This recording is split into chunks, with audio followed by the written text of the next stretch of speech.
Hey gang, this is a GT Super Lace hub, either Gen 1 or 2. I think it's Gen 1. I'll get A-Trains or Angela or somebody to help me with that if I need to.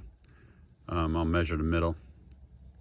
Basically, it's a used hub. I believe it was black originally. It was spray bomb black and taken off the spray bomb. The original paint came out too. You can still see it in there in the grooves. I'm sure that's the original because the spray bomb was not nearly as resistant as that original paint. The original paint was really on there good, actually. In the end, what was left of it, you can still see some bits of it.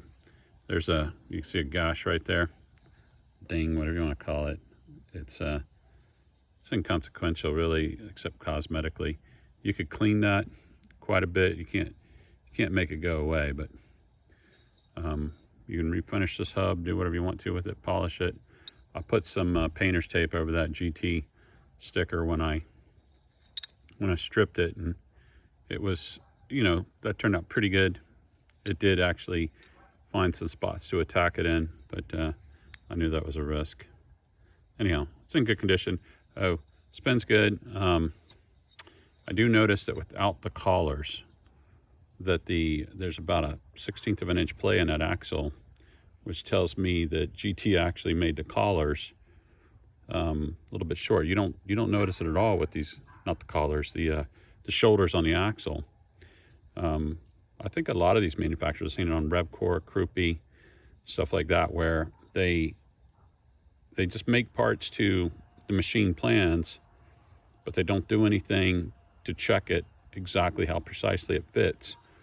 And probably all these pedals and hubs and stuff like that should have shims and spacers and stuff like that. Like you take your profile cranks and you shave the spacer to the precise amount.